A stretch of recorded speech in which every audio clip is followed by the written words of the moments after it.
Assalamualaikum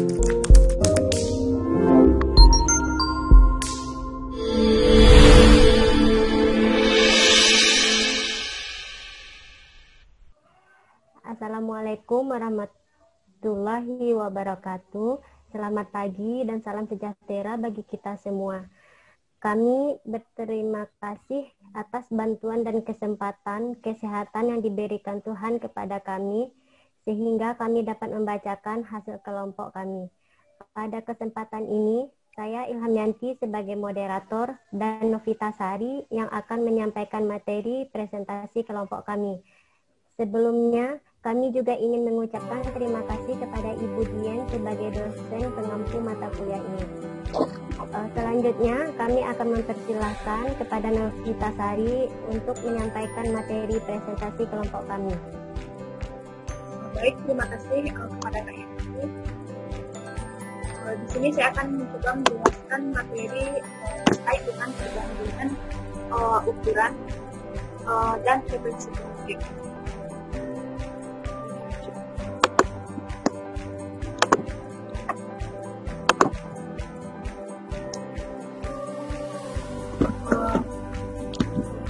Tadi sudah disampaikan oleh Kak Yanti bahwasanya untuk mengaku untuk materi kuliah Student Educated lanjut ini, maksudnya Educated adalah untuk Dr. Dian Krista MKM.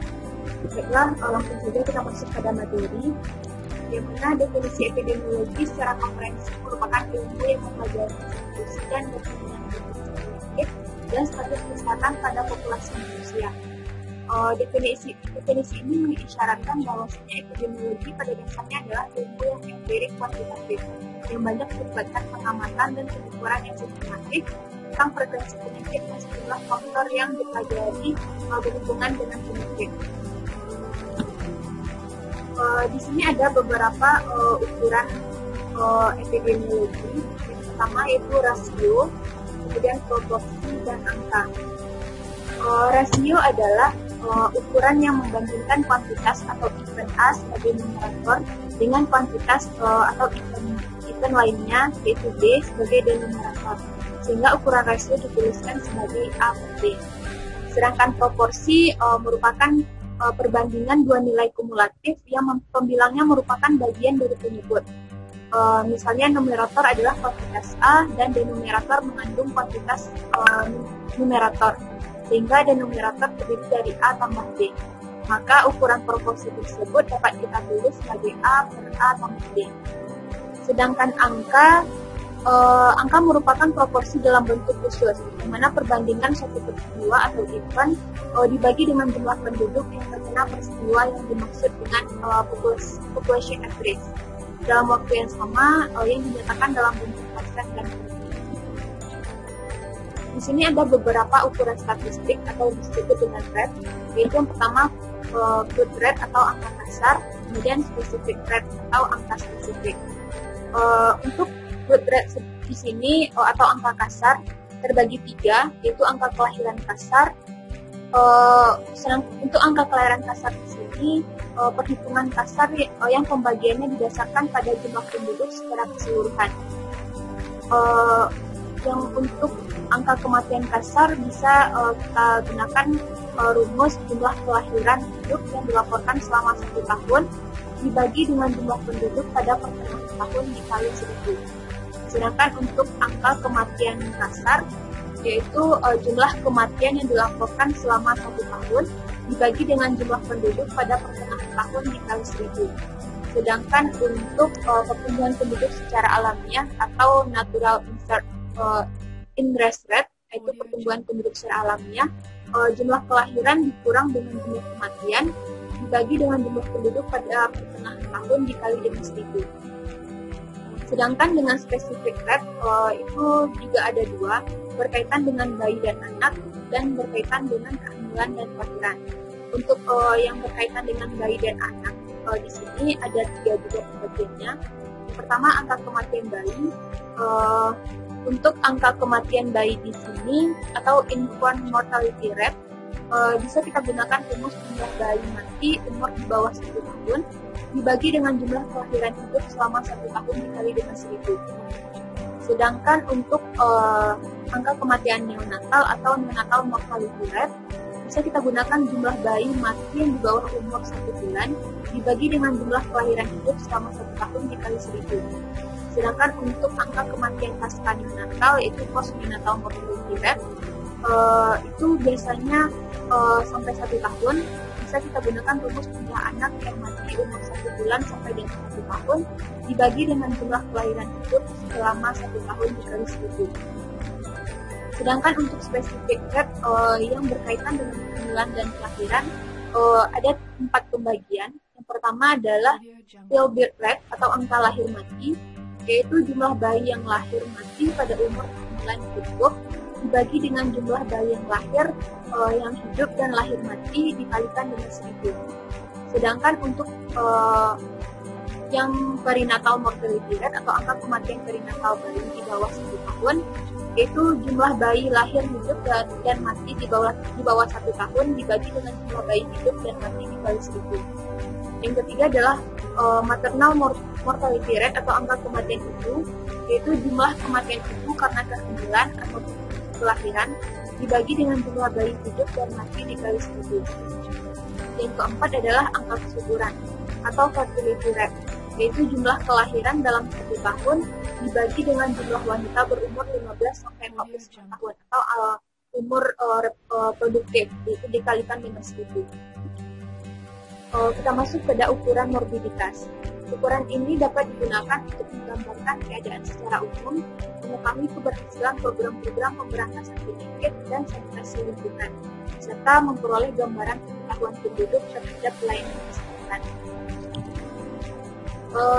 Di sini ukuran frekuensi penyakit berdasarkan riwayat alamiah kejadian penyakit ada 2. Yang pertama adalah insiden, kemudian yang kedua adalah prevalen. Untuk insiden di sini, insiden itu adalah kejadian penyakit yang baru saja memasuki fase klinik atau juga sering disebut dengan kasus baru. Angka insiden ini hanya dapat dihitung pada suatu penelitian longitudinal saja. Karena untuk menentukan insiden, kita perlukan 2 angka, yaitu jumlah penderita baru dan jumlah penduduk yang mungkin terkena penyakit baru. Di sini ada pembagian insiden, yaitu insiden rate, yang mana insiden rate ini merupakan penderita baru suatu penyakit yang ditemukan pada suatu jangka waktu tertentu, dibandingkan dengan jumlah penduduk yang mungkin terkena penyakit baru pada pertengahan jangka waktu tertentu yang bersangkutan dalam persen atau bisa dalam bentuk per mil. Pada dasarnya tujuan dari insiden rate ini adalah untuk mengukur angka kejadian penyakit. Kemudian yang kedua adalah mencari dan mengukur faktor kausalitas atau faktor penyebab sebab akibat. Kemudian yang ketiga adalah perbandingan antara berbagai populasi dengan pemaparan yang berbeda. Dan yang keempat adalah untuk mengukur besarnya risiko yang ditimbulkan oleh determinan itu. Yang kedua adalah attack rate. Attack rate ini adalah nilai serangan yang merupakan suatu penyakit penderita baru, suatu penyakit yang ditemukan pada suatu saat dibandingkan dengan jumlah penduduk yang mungkin terkena penyakit tersebut. Yang mana ini juga bisa dalam bentuk persen dan per mil. Nilai serangan ini dapat kita manfaatkan dalam memperkirakan derajat serangan atau penularan penyakit. Kemudian secondary attack rate. Secondary attack rate ini adalah penderita baru suatu penyakit yang terjangkit pada serangan kedua dibandingkan dengan jumlah penduduk kurangi yang telah pernah terkena pada serangan pertama. Ini juga dalam bentuk persen dan per mil. Kemudian kita masuk ukuran frekuensi penyakit yaitu prevalen. Prevalensi adalah kejadian penyakit pada satu saat atau satu periode waktu, baik yang baru saja memasuki fase klinik maupun yang telah beberapa waktu lamanya berkembang sepanjang fase klinik. Pada dasarnya untuk memudahkan mengingat, prevalensi ini sering kita sebut dengan kasus baru dan kasus lama. Prevalensi merupakan jenis data yang digunakan dalam riset prognosis untuk mempelajari faktor-faktor yang mempengaruhi akibat lanjut suatu penyakit. Dalam prevalen ini terbagi menjadi 2, yaitu period prevalence rate dan point prevalence. Untuk period prevalence rate merupakan jumlah penderita lama dan baru satu penyakit yang ditentukan atau ditemukan pada jangka waktu tertentu dibagi dengan jumlah penduduk pada pertengahan jangka waktu yang bersangkutan dalam persen dan per mil. Sedangkan point prevalent rate ialah jumlah penderita lama dan baru saat dibagi dengan jumlah penduduk pada satu saat dibagi dengan jumlah penduduk saat itu dalam bentuk persen dan per mil. Kemudian hubungan insiden dan prevalensi. Rumus hubungan insiden dengan prevalen hanya berlaku jika dipenuhi dua syarat pokok. Yang pertama adalah nilai insiden dalam waktu yang cukup lama dan bersifat konstan, dalam arti tidak menunjukkan perubahan yang terlalu mencolok. Yang kedua adalah lama berlangsungnya suatu penyakit bersifat stabil, dalam arti tidak menunjukkan perubahan yang terlalu mencolok. Di sini sumber kesalahan pada pengukuran ada dua. Yang pertama adalah kesalahan akibat penggunaan data yang tidak sesuai. Yang kedua, kesalahan akibat faktor bias. Di antaranya itu adalah kesalahan bias dari pengumpul data, kemudian kesalahan bias dari masyarakat itu sendiri. Kemudian kita masuk dalam ukuran mortalitas. Angka kematian kasar adalah jumlah kematian yang dicatat selama 1 tahun per 1.000 penduduk pada pertengahan tahun yang sama. Di sini disebut kasar karena angka ini dihitung secara menyeluruh tanpa memperhatikan kelompok-kelompok tertentu di dalam populasi dengan tingkat kematian yang berbeda-beda. Ada beberapa manfaat CDR, yaitu yang pertama adalah sebagai gambaran status kesehatan masyarakat, kemudian kedua sebagai gambaran tingkat permasalahan penyakit dalam masyarakat, yang ketiga adalah sebagai gambaran kondisi sosial ekonomi, yang ketiga sebagai gambaran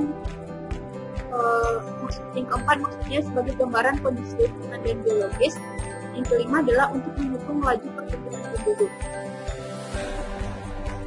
Usia adalah karakteristik yang paling penting yang menentukan kematian.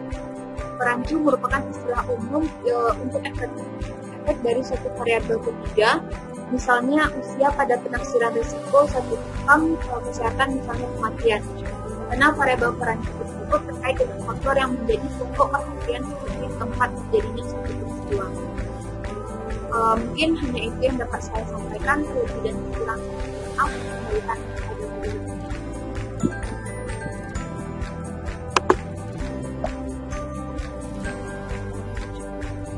Terima kasih kepada Nufita Sari yang telah menyampaikan materi presentasi kelompok kami. Mungkin hanya itu yang bisa kelompok sajikan. Kelompok berharap presentasi yang kelompok berikan dapat bermanfaat bagi rekan-rekan semuanya. Jika ada kekurangan, mohon maaf. Sekian dulu. Assalamualaikum warahmatullahi wabarakatuh.